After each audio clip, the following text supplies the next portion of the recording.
The spacecraft was a long way from home. I thought it might be a good idea, just after Saturn, to have them take one last glance homeward. From Saturn, the Earth would appear too small for Voyager to make out any detail.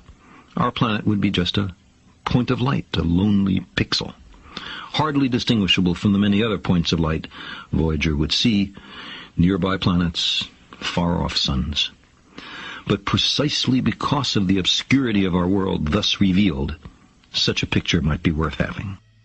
It had been well understood by the scientists and philosophers of classical antiquity that the Earth was a mere point in a vast, encompassing cosmos. But no one had ever seen it as such. Here was our first chance, and perhaps also our last, for decades to come. So, here they are. A mosaic of squares laid down on top of the planets, and a background smattering of more distant stars. Because of the reflection of sunlight off the spacecraft, the Earth seems to be sitting in a beam of light, as if there was some special significance to this small world. But it's just an accident of geometry and optics. There is no sign of humans in this picture. Not our reworking of the Earth's surface, not our machines, not ourselves.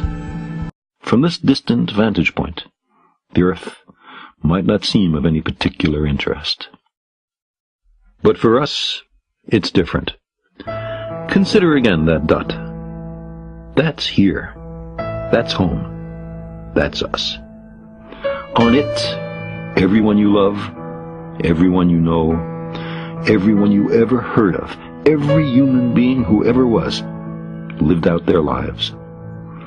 The aggregate of our joy and suffering, thousands of confident religions, ideologies, and economic doctrines, every hunter and forager, every hero and coward, every creator and destroyer of civilization, every king and peasant, every young couple in love, every mother and father, hopeful child, inventor and explorer, every teacher of morals, every corrupt politician, every superstar, every supreme leader, every saint and sinner in the history of our species lived there, on a mote of dust, suspended in a sunbeam. The Earth is a very small stage in a vast cosmic arena.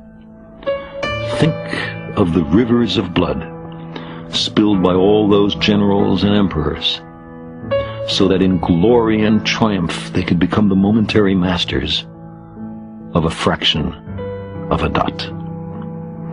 Think of the endless cruelties visited by the inhabitants of one corner of this pixel on the scarcely distinguishable inhabitants of some other corner. How frequent their misunderstandings, how eager they are to kill one another, how fervent their hatreds. Our posturings, our imagined self-importance, the delusion that we have some privileged position in the universe, are challenged by this point of pale light. Our planet is a lonely speck in the great enveloping cosmic dark. In our obscurity, in all this vastness, there is no hint that help will come from elsewhere to save us from ourselves. The Earth is the only world known so far to harbor life. There is nowhere else, at least in the near future, to which our species could migrate. Visit? Yes. Settle? Not yet. Like it or not, for the moment, the Earth is where we make our stand. It has been said that astronomy is a humbling and character-building experience. There is perhaps no better demonstration of the folly of human conceits than this distant image of our tiny world. To me, it underscores our responsibility to deal more kindly with one another and to preserve and cherish the pale blue dot, the only home we've ever known.